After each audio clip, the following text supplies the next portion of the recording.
আসসালামু আলাইকুম আরব আমিরাত প্রবাসী ভাইগণ, আশা করি আপনারা প্রত্যেকে ভালো আছেন। আরব আমিরাতের শ্রম মন্ত্রণালয়ে সতর্কতা জারি। সরকারি দপ্তরসমূহে ভুয়া পরিচয় দিয়ে প্রবাসীদের তথ্য চুরি।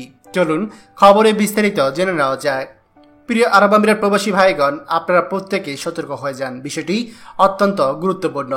আরব আমিরাতে আমাদের শ্রম মন্ত্রণালয় থেকে সতর্কবার্তা জারি করা হয়েছে। সংশ্লিষ্ট সকলের অবগতির জন্য সংযুক্ত আরব আমিরাতে ministry of human resource and administration অর্থাৎ শ্রম মন্ত্রণালয় মর্মে সতর্কতা জ্ঞাপন করেছে যে সরকারি দপ্তর সময়ে ভুয়া পরিচয় দিয়ে আপনাকে সংঘবদ্ধ প্রতারক চক্র এই মর্মে কল করতে পারে এবং ক্ষুদ্র বার্তা দিতে পারে যে আপনার ব্যক্তিগত তথ্য এবং তাদের দেওয়া ওটিপি বা ওয়ান টাইম পাসওয়ার্ড পাঠিয়ে আপনি যেন তাকে আপনার যে আপডেটেড তথ্য আছে সেই তথ্য নিয়ে তাদেরকে সহায়তা করেন বা তাদেরকে সেই তথ্য দিয়ে দেন। কিন্তু এইটা করলে আপনি কিন্তু বড় ধরনের বিপদে পড়বেন, কারণ আপনার তথ্য তারা চুরি করে নেবে।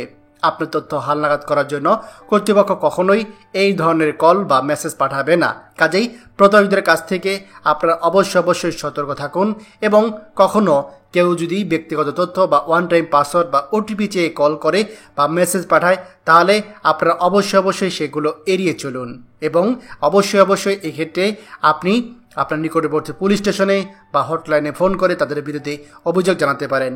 প্রিয় আরব আমিরাত প্রবাসী ভাইগণ, আরব আমিরাতে আমাদের যে সকল প্রবাসীরা বসবাস করছেন, বিশেষ করে যারা নতুন প্রবাসী, তারা এই সকল আইন কানুন অবশ্যই মেনে চলুন। অনেকেই দেখা যায় স্ক্যামারদের বিষয়ে জানে না, অনেকেই প্রতারণার পাদে পা দেয়, কিন্তু আপনাদেরকে অবশ্যই সাবধান থাকতে হবে। খবরটি আমাদের আরব আমিরাতের সকল প্রবাসীদের সাথে এখনই শেয়ার করে সবাইকে এই গুরুত্বপূর্ণ খবরটি জানার সুযোগ করে দিন।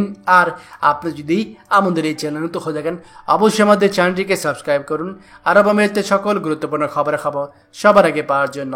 ধন্যবাদ সবাইকে। আমাদের সকল ভিডিও আপডেট সবার আগে পেতে আমাদেরকে সাবস্ক্রাইব করুন। সাবস্ক্রাইব করতে সাবস্ক্রাইব বাটনে ক্লিক করুন এবং বেল আইকনটি চাপুন, যাতে আমাদের কোনো লেটেস্ট ভিডিও আপনি মিস না করুন।